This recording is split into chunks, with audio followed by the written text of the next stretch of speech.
Hey everybody, Andy Revkin here.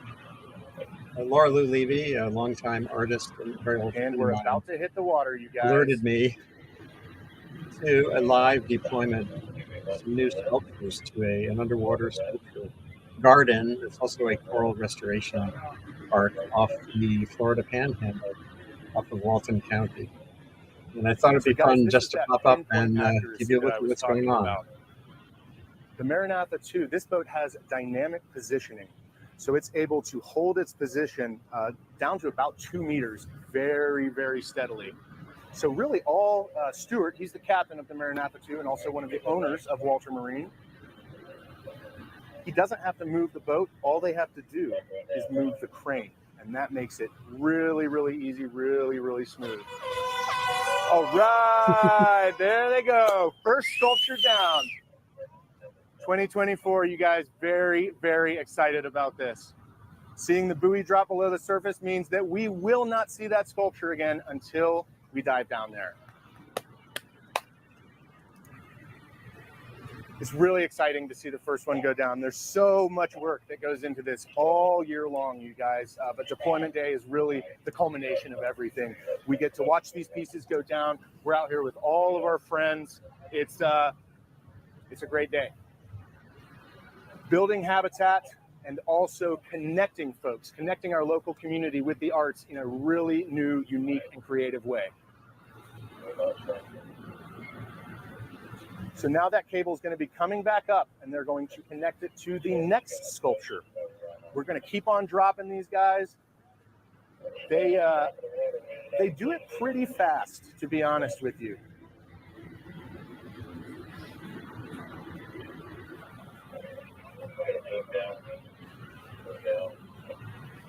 This is a pretty cool project. This has been going on at this underwater museum since, I think they said 2016. This is 2018. The sixth deployment. Something kind of fun, y'all. Sculpture. We do have some cameras under there right now that got placed right before deployment started. The objective there is to place them just so that we actually get to see the sculptures come down and land. It's a pretty cool sight when they plop right down with that really accurate placement. As soon as they hit the sand, there's a big cloud that comes out. We love seeing that, but we cross our fingers that it's not going to rustle up too much dust for the dive right after this.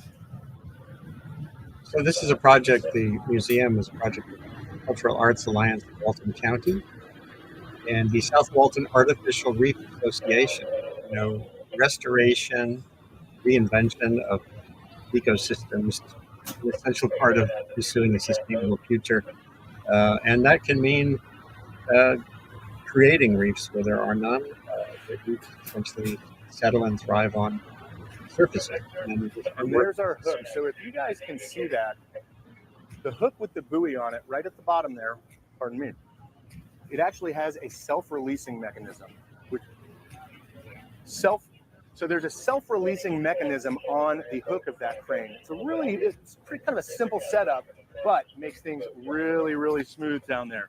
So what happens is, as long as there's tension on that cable, it's going to stay hooked in there totally secure. He gets it right where he wants it to be, drops it down, and as soon as that sculpture lands on the bottom and releases the tension, that buoy is going to unhook the hook, he can bring it back up, and we can get right onto the next sculpture. So it looks like they are going to be hooking up to See How We Flow by local artist Elise Gilbert. And this was sponsored by Search Nexus. Really fantastic sculpture. You can see it's kind of the yoga hands. This is, I guess, a hand movement, hand gesture that really kind of points towards introspection, inner peace. And that's sort of the message that Miss Elise Gilbert was trying to put out there, that when this sculpture, we're at peace with ourselves, we're going down there, we're building new habitat. This is an incredible mission.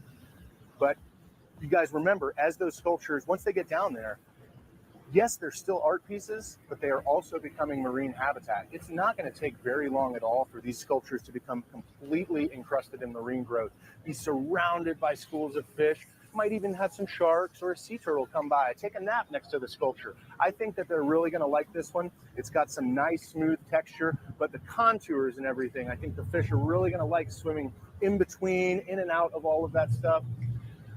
Going back to what we were saying before about the artist message, she really wanted to pose the question of, will this be the same symbol when it looks different and it's completely encrusted in marine growth? Are we still going to have that piece that we started out with? And so here we go, you guys. You can see the little pole coming off of the sculpture. That is actually a camera that records the sculpture as it goes down. So we have some very cool perspectives. And we can all give the A-OK sign for this one. Excited to see this one go down, you guys. Let's give it a watch.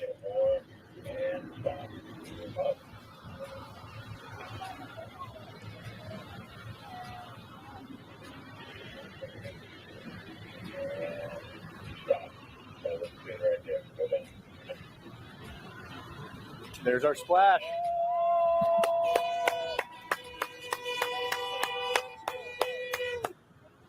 And boop. There's the buoy going down. We always love seeing that last splash as the pieces go down right below the water, right below the surface. It's a fantastic feeling, you guys. Right there, go down, down, down. Down, down, down. We love hearing that from the Maranatha. So you guys may notice there are these yellow lines, yellow ropes that are coming off of the sculptures. For the more generic reef modules that Walter Marine sometimes deploys, they can hook just directly into those. The sculptures tend to be a little bit different, a little bit more unique in their shape, in their design. And so those yellow lines allow us to do more of a custom lift job, depending on the sculpture. But don't worry, Swara divers will be diving right after this to remove those ropes. We don't like to have anything that's plastic, that's polypro rope. We don't like to leave anything down there. So immediately after the deployment, divers will go down and remove those ropes, remove the cameras, and then the pieces are there for the rest of eternity.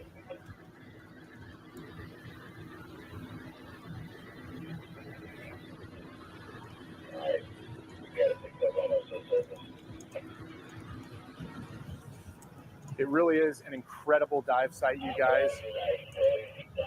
The Underwater Museum of Art has, being in our 6th year, I want to say that we have had about 2,500 visitors. Right now, there are only 3 to 4 dive operators locally that we know of that are running out to the Underwater Museum of Art. It can be a little bit of a haul from Destin or from Panama City, Panama City Beach rather. Still not so far that it's not worth it. It's an amazing dive site. And one of the coolest things about the Underwater Museum of Art is that it literally grows every year. I'm not just talking about the marine growth, the fish, all the marine species, I'm talking about the actual site itself. Jury selected sculptures, new ones every year that get deployed. If you guys are interested in submitting an idea or having a sculpture down there, you have to look out for the call to artists that usually comes out right around late summer, fall of every year. And that is your chance to bring your idea to life. Have a sculpture down here in the Underwater Museum of Art.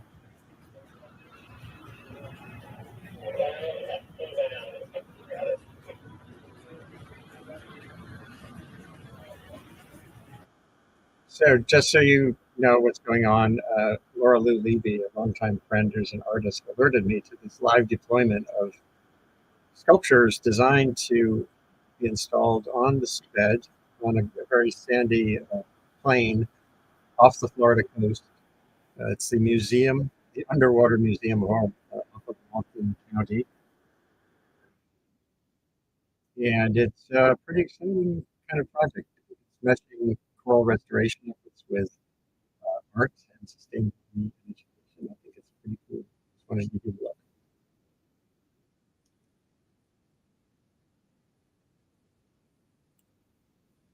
All this stuff makes it all happen. Make sure that those sculptures are going exactly where they need to go.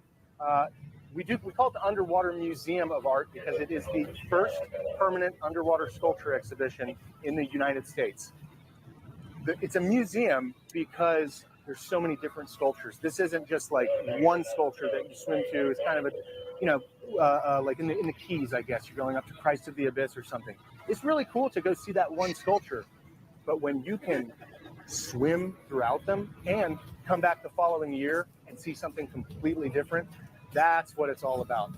This is a unique experience, a very unique dive in that you get to literally swim around the museum. After today, there are going to be 47 total sculptures, which we are absolutely thrilled about. But one of these days, there's going to be over 100 sculptures in there. We usually tell folks when we're diving it that navigation is pretty simple. If you're surrounded by sculptures, you're in the right spot. If you're surrounded by desert sand down there, go back the way you came and find those sculptures. Our hope is that one day divers are going to get lost, not actually lost, of course, but get lost among the sculptures in the museum. Have more trouble trying to find their way out of the sculptures than trying to actually find them. So we are hooking up to Bubbly Barnacles, you guys. Really cool sculpture here by artist Donna Conklin King and sponsored by the Seagrove Village Market Cafe, a local staple. This sculpture is going to be fantastic habitat. You guys can see it kind of has those bubbles and the, I guess, concave insides. All of those contours and textures are going to make great habitat for fish, places that they can swim in between, kind of find some shelter. You know, they have a wall between them and maybe the bigger fish. The other cool thing is that you can see those, it's only going to be smaller fish that are really getting inside of those bubbles. Bigger fish can't go in there. So it does offer protection in that way. And the artist, Miss Donna, I want to say, chose barnacles because there's a certain duality to the barnacle. A lot of boaters and mariners consider barnacles to be pests. But simultaneously with that, we're fascinated by them and really impressed with what they can do as an animal. They make some of the strongest glue when they attach onto whatever surface that they're attaching to. And so that's what I think artist Donna Conklin King was going for, is that we're trying to kind of hold things together with the barnacle glue, if you will, help hold the environment together. Barnacles are a really, really strong and resilient species too. So I think that's kind of the message. As we're putting this down here, we want this museum, we want these sculptures to last. The motto of SWARA, part of our mission, is creating living reefs for generations. And that's what today is all about, you guys.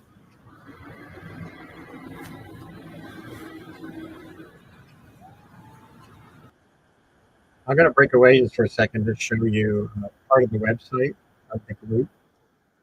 Here you can see this is all being done. This is live deployment of new sculptures that will become habitat and reef substrate off the Florida coast, off Walton County in the Panhandle area, Florida. Recently, where Hurricane Levy came ashore. And just so you get the idea of how this relates to the ecosystem, it's the seabed there that's largely sand, like you see here. That doesn't mean it's barren. There's plenty of life there too.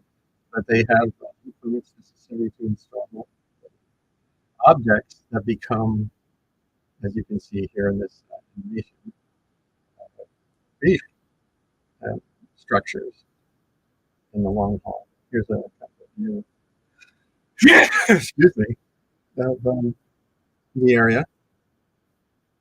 Lots of species there. In the background, you may be hearing a new deployment. There's more than a half dozen sculptures are being installed today. I'm going to go back to the live feed in a second. It shows you fish and other animals and vertebrates that are being observed in the region around where the sculptures are. Laura Lou Levy, an artist I've known for decades, was a friend who has worked with me in a lot of other artists. and it's just worth cutting away from the turmoil of the world these days. There's a tsunami potential alert in Japan. Ukraine has done a reverse invasion of part of Russia. We have the election going on here. So I'm going to tell you a little bit more. This is Donna Conklin James.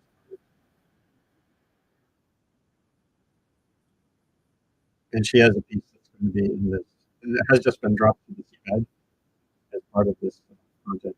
The university, not the university, the Underwater Museum of Art in Florida. Here we go. I'm going to go back to you. Here's another piece that's going to be deployed. As always, important to stay hydrated, you guys.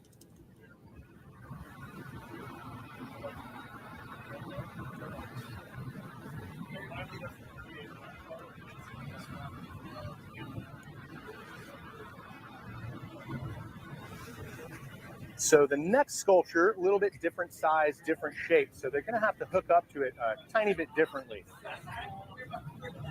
But this one is really cool, you guys. This sculpture is called Deep Sea 3 by artists Matthew Gemmel and David Showalter, and sponsored by Walter Marine Reef Maker. I think they really liked this sculpture. It's later there'll be underwater views of I think it's all in the simplicity of the shapes. I want to say that the artists drew their inspiration from the patterns that present in platonic solids. And so you guys can kind of see these. This sculpture looks like interwoven triangles. It's going to make some great habitat down there because it's a lot of open, empty space in the middle of it. Larger creatures, while they may be able to swim through it, are going to look at it pretty much as a solid piece. So they're going to go around it. And you know what that means? Shelter for the smaller species.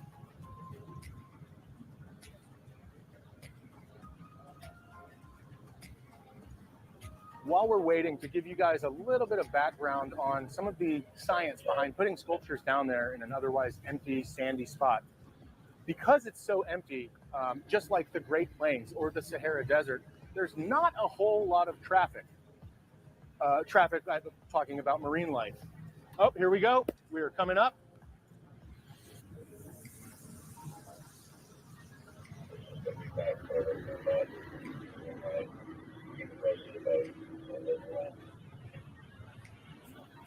Really cool sculpture. Love that three-dimensional aspect to it.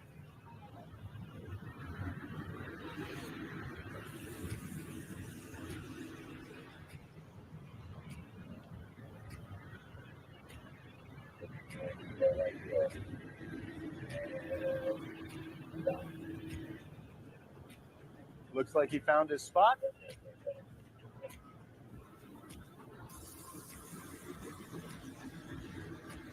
And there we go. And woo! There she goes, you guys. Absolutely love watching them go down. So much fun out here today. So going back to what we were saying, how this works, when we put any sort of structure into that empty sand, it almost creates an oasis in the desert. This is a spot that fish can, as they're traveling to different other spots, out to deeper water, shallower water, this is a spot that they can use as a go-between. But also, as time runs on, more and more marine growth, marine invertebrates, even corals will start to encrust and overgrow the sculptures. And with that also comes a food source. It usually starts with a layer of algae, and then other little creatures will start to eat that algae and then also start to live and encrust on that sculpture. The process can happen a little bit differently between marine life that's going to attach to concrete versus metal. Metal usually takes a little bit longer, but it still can get completely encrusted. The Gulf of Mexico, especially up here in the Panhandle, we have so many shipwrecks up here. And it's really, really cool. Really, really cool to watch those get overgrown. Okay.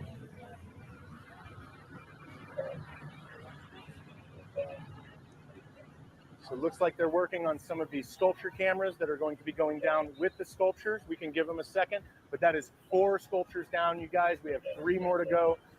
Like I said, this is going to be moving quick.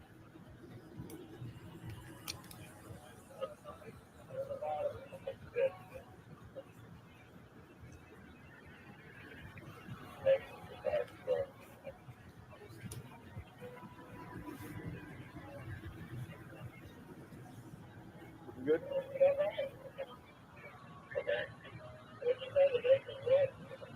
All right, and hook is up, guys. We're about to start hooking into sculpture number 5. This is their 6th deployment of artwork of this sort on a plain, a sandy plain on the seabed off of Walton County, Florida, the Panhandle, just west of where Hurricane Debbie came ashore only a few days ago. This is an underwater museum of art. Guys, this next sculpture, if you have been on the Water Sound Sculpture Trail at all, this one may look a little bit familiar. I'll wait till you guys can get a view of it. But we're really excited about this one. The imagery is fantastic, and it's got some really cool stuff on the bottom that the fish are going to love.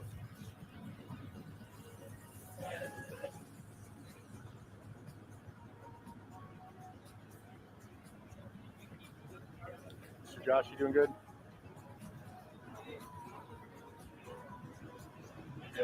All right, guys, here we have tension on our lines.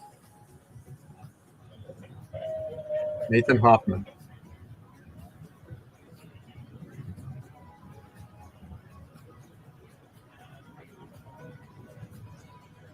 So like I said, this sculpture may seem familiar to those of you who have been on the Water Sound Sculpture Trail. This that we're about to see as they lift it up, this is Reef Goddess by local artist Rain Bedsole. And this piece was sponsored by the St. Joe Community Foundation. Is it Poseidon's Throne? Okay, my bad, y'all.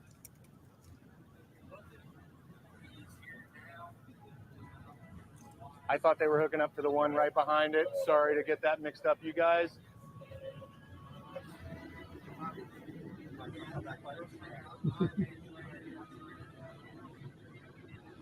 So, correcting that mistake, sorry again. Looks like we are lifting Poseidon's Throne. I thought, and there it goes. Yep.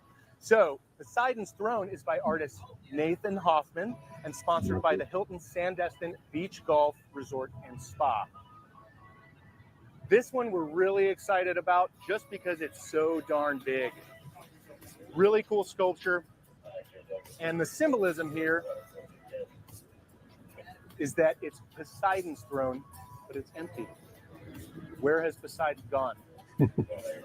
That deeper message is the message that we all have the power to sit in the throne and care for our ocean. Down goes another one. Live underwater sculpture installation off the coast of Florida, West Coast, Panhandle. I thought it There was she goes, sinking slowly, you guys. Again, huge sculpture. That is going to be such a great photo op down there. And I don't know if you guys could see it from this angle, but the legs of the throne are all these interwoven, almost viney pieces. The fish are going to have such a time swimming up through those. And again, just like we've talked about, that offers protection. I'm going to show you a different view in a second. So this is going to go on for one more sculpture, but this is Andy Revkin, Sustained Wet, hopping in briefly to show you an installation of artwork, the 6th, at an underwater museum of art off the coast of west coast of Florida. So let's see if I can show you what I want, which is here.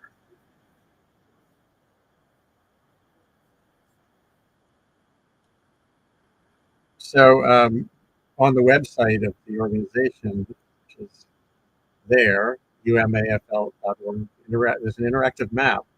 I'm just going to click around here to show you. These are pieces that were already installed off the coast there. And your host from the museum is going to guide you through the last installation. So here's some of the pieces that are already underwater.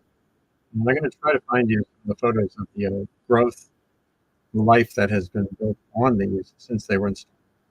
Some of them are pretty whimsical. Eco bug, anamorphous octopus. These are installations that need to take place. Fibonacci consciousness, conch, play on conch.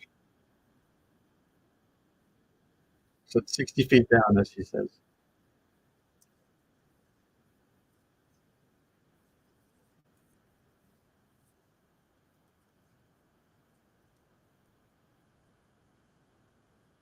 These are, I'm showing you ones from the website that have already been installed. I'm going to go back to the live feed one more time.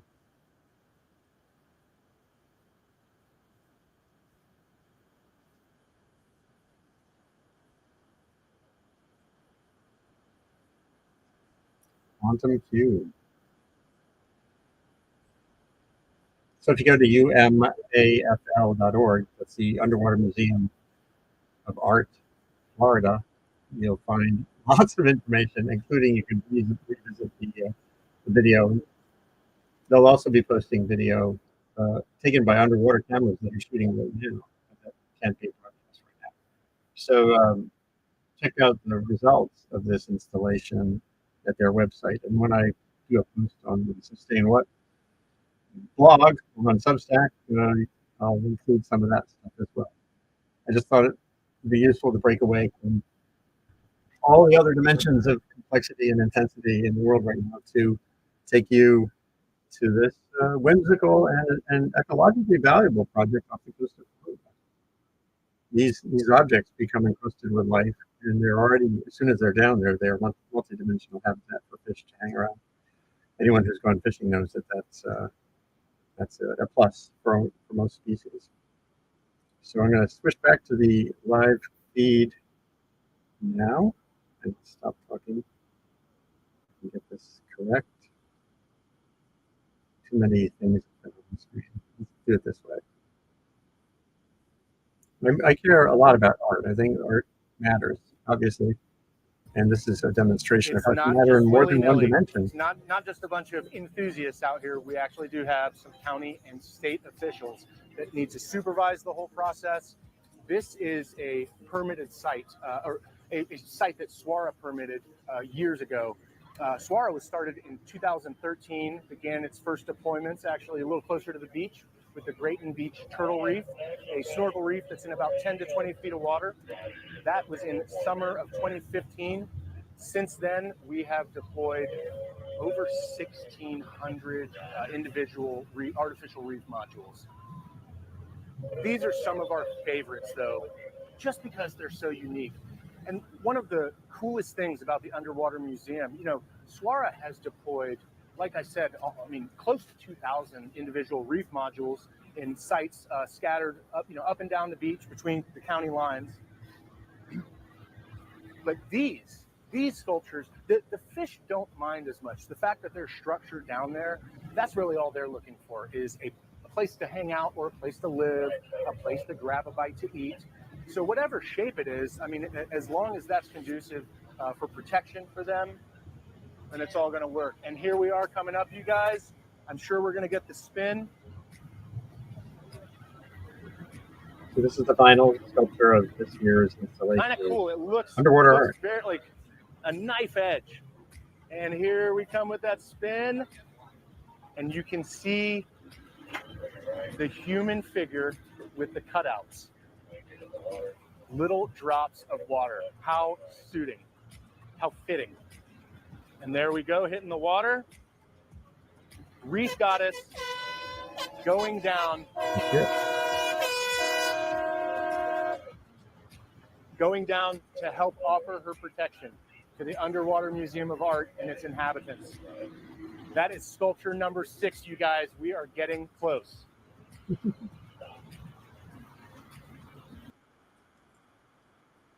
So as he was saying, this project, which is in 60 feet of water, pretty far from the coast, so it's only really for scuba, is just one of those that are done in partnership with South Walton Artificial Reef Association, which has others. There's a map of events. It's LauraReefs.org is the organization. And in other parts of Florida, along the coast there, they have kind of a network of these systems, and some of them are in shallow water, like here you see. There are snorkeling reefs. So that's dolphin reef, seahorse reef, turtle reef, grouper reef. It's exciting. I haven't been to Florida in years. Kind of thing would be cool to check out. If you've been to one of these, please let me know. I am going to be writing this up on Sustain What. All about that And like here's we were talking about. He's discussing the final installation that's going to happen today. A place that the marine life knows they can go. Get a little breath. Take a little break. And as you said, this is all permitted under state and federal law, and they're observing. There are cameras underwater that we will. That's kind of part of that. You'll be able to see images of this stuff coming down toward the bottom with cameras. The way that we've kind of talked about it internally is I'll try to add some of that. You guys handle all the stuff topside. The posts that I do on everything Sustain below What. the surface. There is a little bit of overlap. Just talking a little bit more widely about the role of art, particularly this kind of art that's active remediation capacity. This is a surface area for corals to settle and other invertebrates. That's kind of at the very front end. A lot of that happened back in 2013, 2014. An ecosystem, much like the Anthropocene, get large. Sometimes 20 years. The human-shaped, but not necessarily. So this one's a little bit of an easier lift, you guys. This is the final is Ring My piece. Bell by local artist Bradley Touchstone, sponsored by Touchstone Architecture and Laurel Machine and Foundry. This one is really, really unique. Bradley is a little bit of a wizard. So in the tower, which has these custom insets on each side, and he has even, the artist even put some of their family names on there. Those will get encrusted with growth, but I think you'll be able to read them here for the next several weeks at least until it gets covered up. But the coolest thing about this sculpture is that he actually put a bell in the middle of it. At the UMA Dine and Dive fundraiser event that usually happens in May each year, where we do have some sculptures on display, there was a suddenly loud ringing sound, and none of us knew what it was, and we looked over. Somebody had grabbed a hammer and hit the bell. I think it's going to sound a little different underwater than it does topside, but hey, we're going to have to see.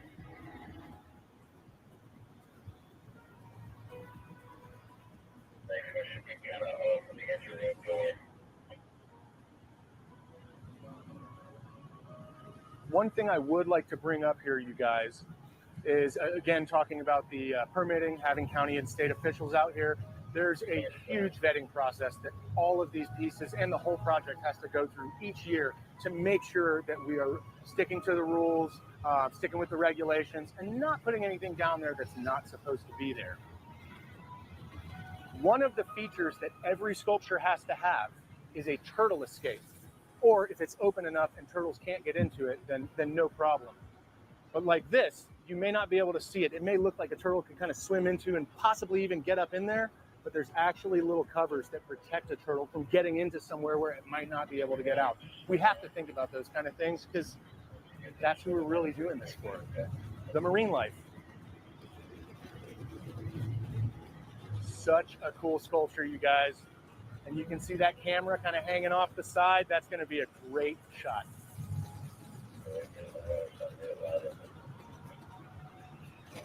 And there's the water.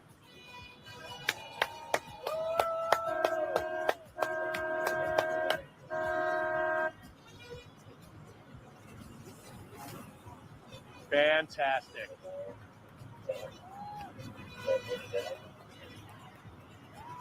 Nice slow drop. Here goes the buoy. Wow. That is sculpture number 7, you guys. Another fantastic underwater museum of art deployment. 2024 marks the 6th deployment, 47 total sculptures, 6 years running, a whole crowd of supporters.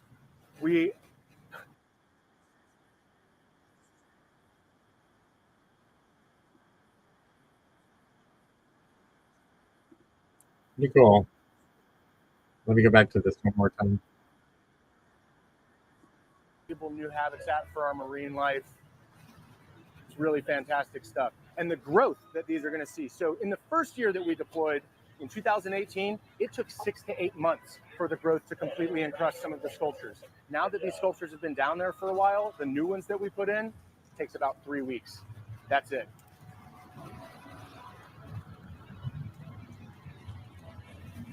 Guys, we're absolutely thrilled. Thank you so much for coming out to watch this, for joining us on this live stream. We're going to keep on trying to bring it to you every year, keep you guys involved. We really, really want to connect with the community on this, get more divers out there. Thank you all so much for watching. We're going to catch you next time. See you guys. So that was pretty cool, at least to me. It demonstrates that art matters. Art can inspire. It can provoke. It can do many things, and it can also actively be a part of the environment. I've written and spoken before. And I'm taking you now to the homepage of the Underwater Museum Art, umafl.org is the website. And they're going to put back over here because they're showing you some past deployments also here. What some of the stuff looks like.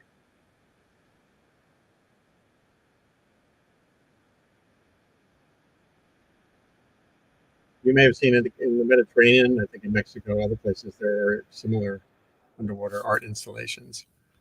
So that's the story. This is Andy Revkin, as you probably know. This is Sustain What, which is an occasional effort to see how communication matters in pursuing progress on this turbulent, fast-forward planet.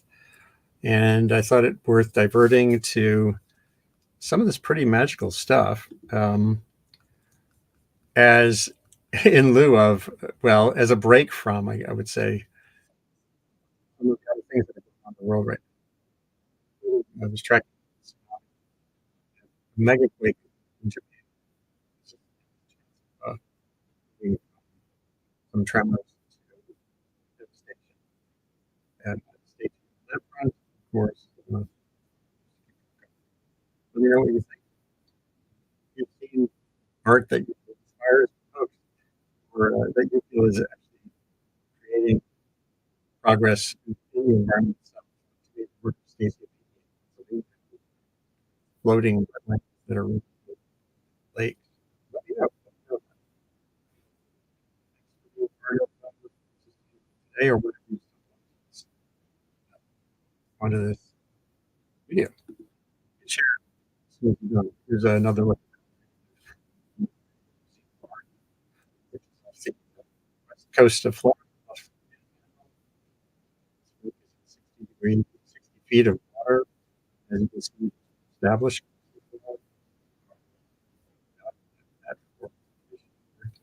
Organisms. Pretty exciting. Posting on revkin.substack.com. And I think that's it. I do just, I'm not part of an institution. I'll just need to chip in. Justify the time it takes to do the shows. Go to Sustain to Revkin.substack.com. So you can sign up for the newsletter. Or we can chip in. I won't get the full.